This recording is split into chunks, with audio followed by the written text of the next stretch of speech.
Good morning everyone. তো আজকে আমরা চলে এসেছি আদ্যাপীঠে মায়ের মন্দিরে মাকে দর্শন করার জন্য। এই মন্দিরটি ভীষণ প্রাচীন একটি মন্দির। এই মন্দিরে এলে মানুষের মন একদম ভালো হয়ে যাবে। এখানের পরিবেশটাই এরকমই, চারিদিকে গাছ আর শান্ত পরিবেশ। তো আমরা প্রথমেই মন্দিরে ঢুকে ঠাকুর প্রণাম করে নিলাম। তারপরেই মায়ের ভোগের কুপনের জন্য আমরা লাইনে দাঁড়িয়ে পড়িয়েছি। দেখেছো প্রচণ্ড ভিড় লাইনে।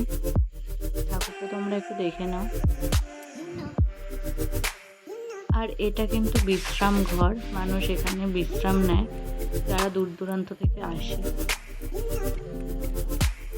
আর এখানে তোমরা ভোগ খাওয়ার কুপনের ডিটেলসটা দেখে নিতে পারো।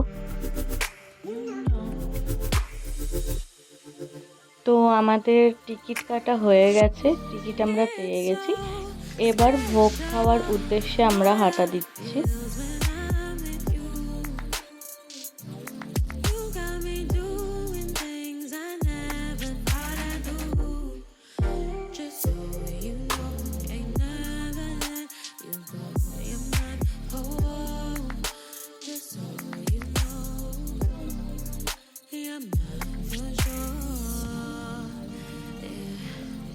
ভোগ খাওয়ার এখানে কিন্তু ভীষণ ভিড় হয়েছিল। তো আমরা বসে পড়েছি, দেখো ভোগ দেওয়া শুরুও হয়ে গেছে।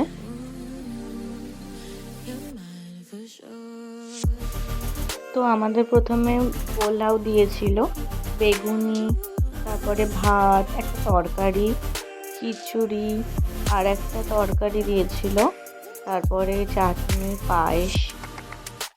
তারপরে আমরা বিশ্রাম ঘরে চলে এসেছিলাম। আর এখানে একটা মিষ্টি বাচ্চার সাথে দেখা হয়েছিল, সে আমার ব্যাগ দেখতে পেয়ে আমার কাছে চলে এসেছে খেলার জন্য। আর দেখো মন্দির কিন্তু বন্ধ হয়ে গেছে, কারণ এখন অনেকটাই দুপুরবেলা।